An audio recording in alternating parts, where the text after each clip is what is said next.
Et à 11h30, bien sûr, on va retrouver nos chroniqueurs du temps de l'info. Elisabeth Borne a accordé une interview de 45 minutes ce matin. On va dire que c'est une grosse interview de rentrée. Pour dire quoi? Pas si simple, nous dira Julien Arnaud.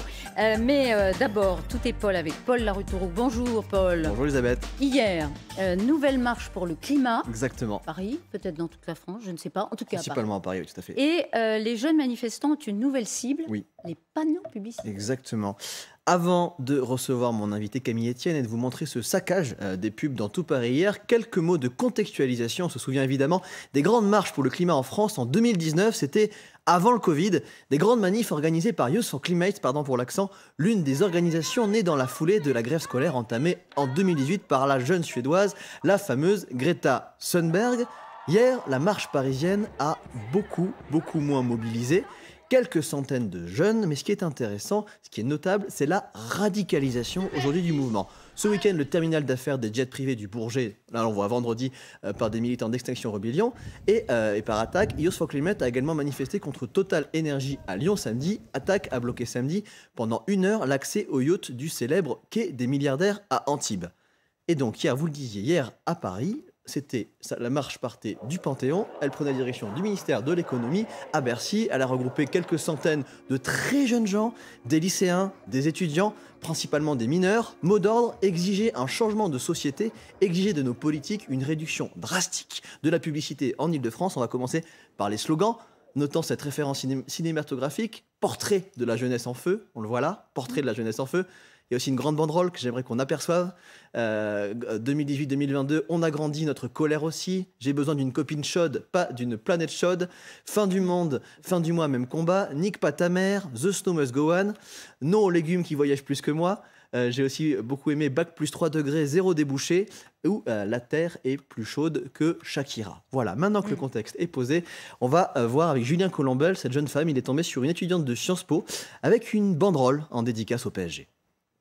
Arrêtons de nous charapoler la face. Aujourd'hui, je suis ici pour me mobiliser pour le climat, mais l'objectif un peu plus précis de cette mobilisation, c'est aussi la lutte contre la publicité hyper carbonée, pour s'orienter finalement du coup vers moi ce que j'appelle la sobriété heureuse. On remarque que finalement, on se suffit de pas grand-chose.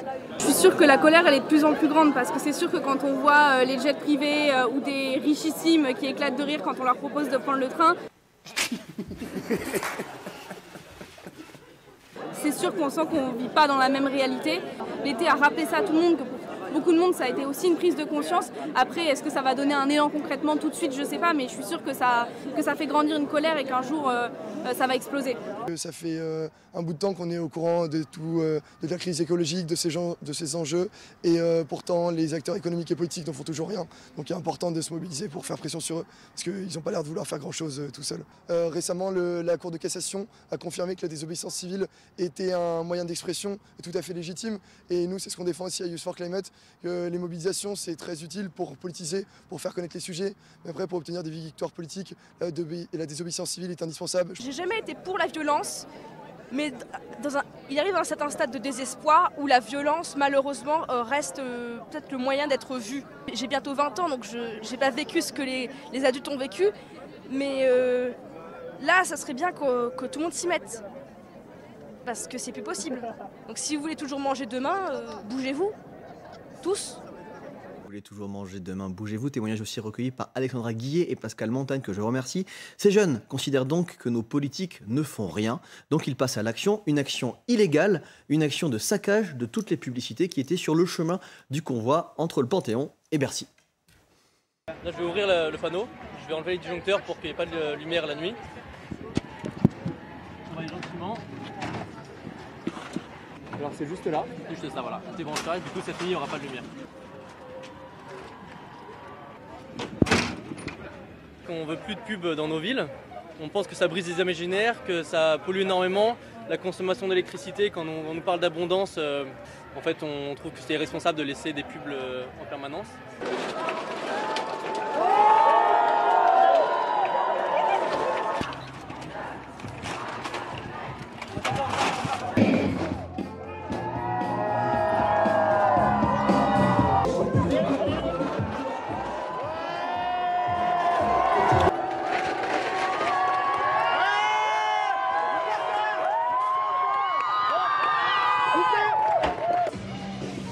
pensez quoi? J'en pense que les jeunes, ils sont un peu comme ça, ils arrachent un peu tout. Mais bon, la pub, s'il n'y a pas de pub, il n'y a rien. Hein.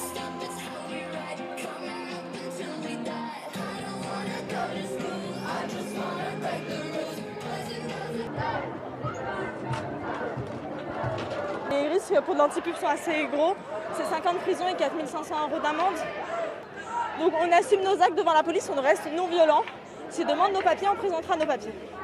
Voilà. Police.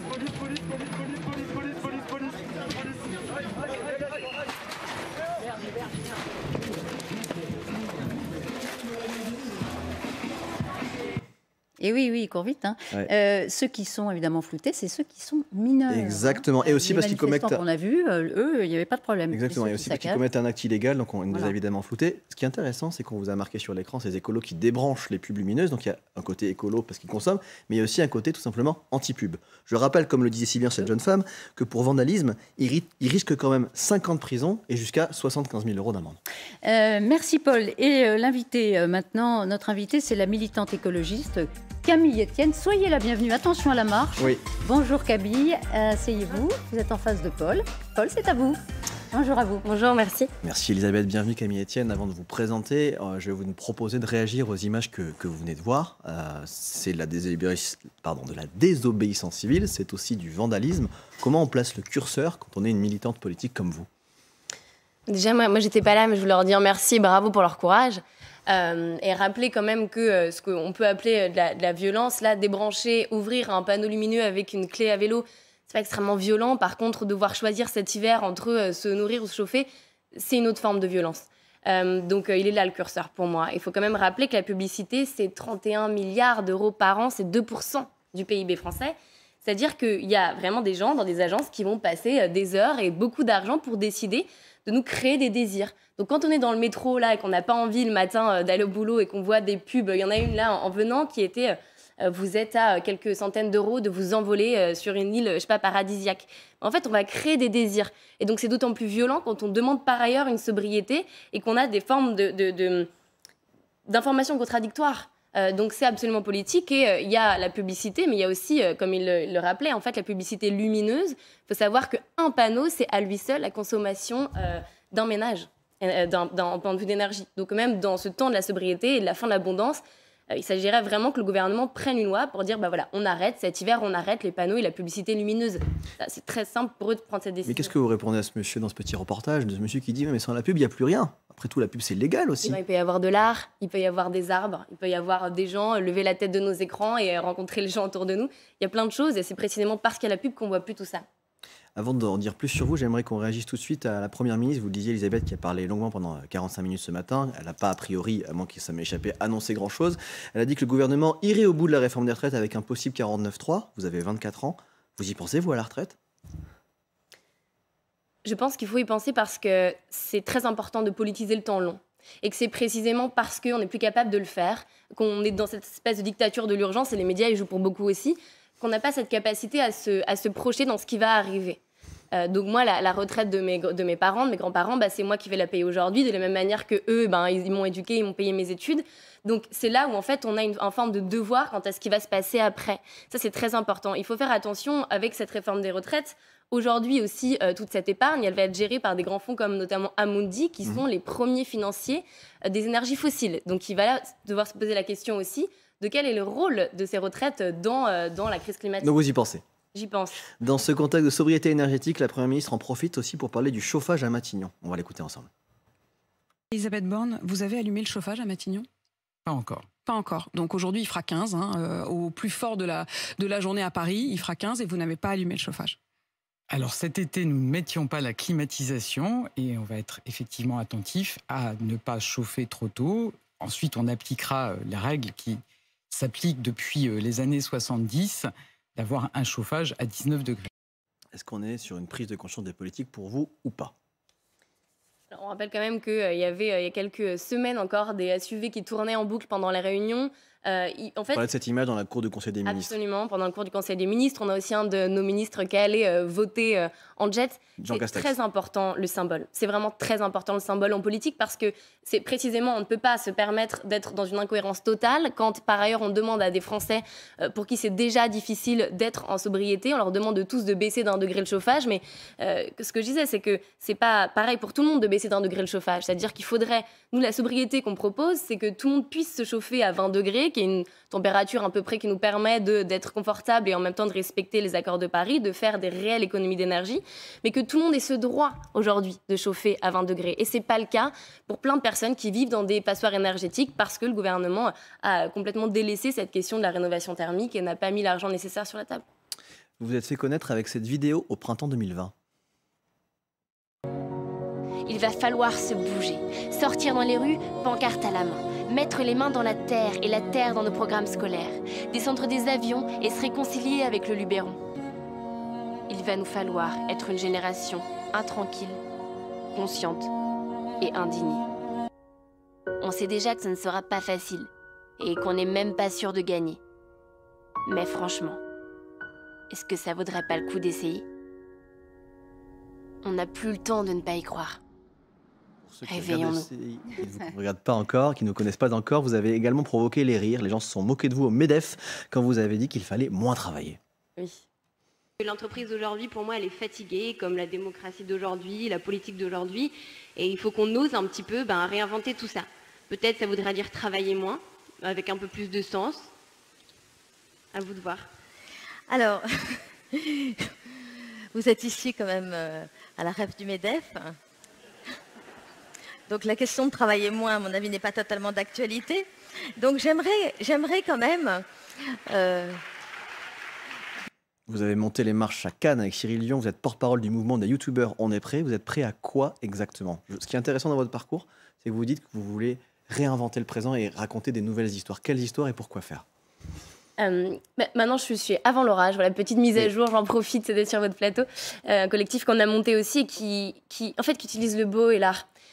Tout simplement parce qu'on ne peut pas parler uniquement à la rationalité. Et que si ce combat est tellement grand et vertigineux, qu'on va devoir le faire ensemble. On va devoir embarquer des gens et pour ça, je trouve que l'art qui paraît un peu pompeux comme ça, mais ça va être des courts-métrages, ça va être de la chanson, ça va être en fait utiliser aussi l'imaginaire pour réussir à embarquer des gens derrière nous. Parce qu'on est sur une bataille des imaginaires. Il y a aujourd'hui un imaginaire qui est dominant, on voit celui de la publicité, c'est de créer des désirs qui sont inatteignables pour beaucoup de Français d'un point de vue économique et qui sont aussi inatteignables au vu des limites planétaires.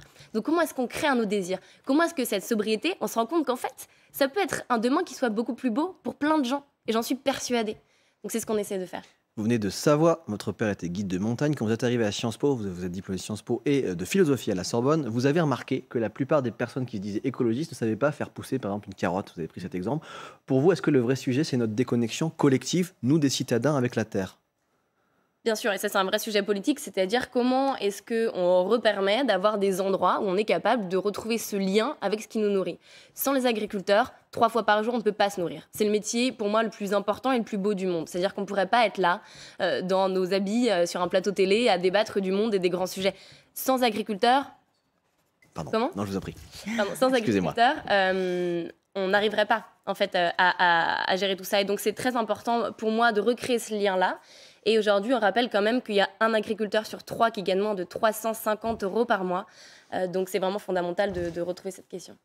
Vous êtes connu également pour vous être allé au Parlement européen, notamment avec Greta Thunberg. On va vous apercevoir en photo. Qu'est-ce que vous répondez à ceux qui trouvent, et ils sont parfois nombreux, que Greta Thunberg est absolument insupportable avec son côté donneur de leçons? Il y en a qui la détestent, il y a des jeunes qui l'adorent, il y a des personnes parfois moins jeunes qui la détestent. Qu'est-ce que vous répondez sur cette attitude et cette façon jeune, des petits jeunes, de mettre les responsables politiques et les personnes âgées face à leur parfois responsabilité et parfois d'être un peu vindicative?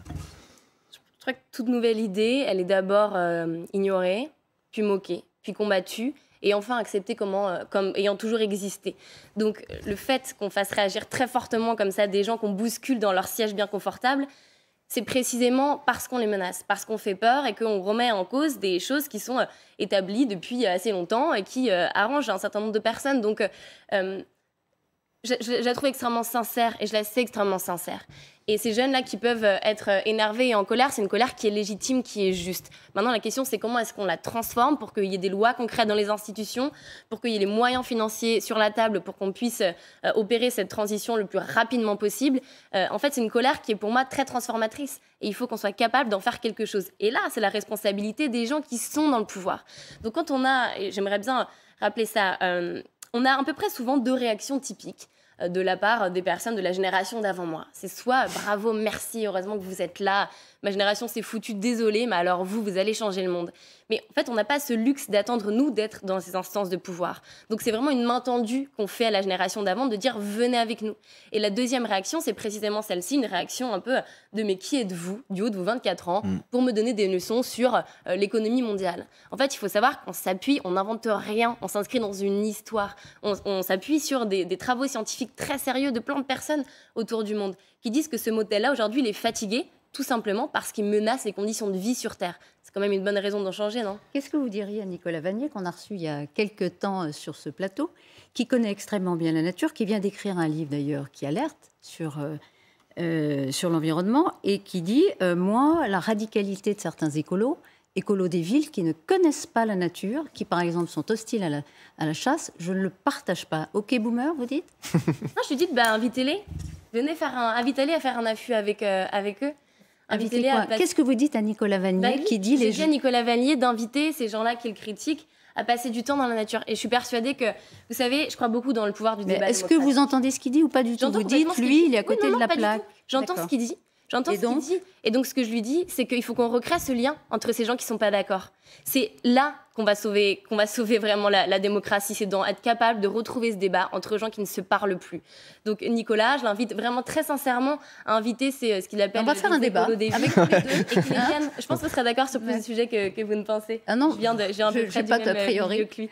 Mais non, vraiment, je l'invite sincèrement à amener ces gens-là à un affût avec lui, à passer quelques heures à regarder la beauté du monde. Est-ce que ça vous plaît qu'on vous appelle la Greta Thunberg à la française ou c'est beaucoup too much? Si ça permet à certains de comprendre un peu mon quotidien, si ça les amuse, pourquoi pas. Après, je suis une personne à part entière, c'est toujours très bizarre de se faire appeler par d'autres. Je respecte beaucoup son travail, le mien est différent parce qu'il est mien. Et vous êtes plus âgé déjà. On est des milieux. Vous êtes quasiment âgé par rapport à elle. Je suis une vieille, ça y est, 24 ans. Et on est des milliers en fait. Vous vous destinez à quoi? Vous êtes toujours en études ou pas? Ça y est, j'ai enfin fini. Je suis. Et vous allez génial, faire je suis très heureuse. De la politique, non? Continuer comme ça, continuer à porter ce combat parce qu'en fait, c'est la seule chose qui me maintient en vie, me battre pour elle. Donc je vais vous engager dans l'associatif ou... Oui, complètement. Avec ce collectif qu'on a avant l'orage, là, j'ai envie de m'engager pour la Coupe du Monde aussi au Qatar. Organiser cette contre-Coupe du Monde. Au moment où je vous parle, dernière question peut-être sur politique, non?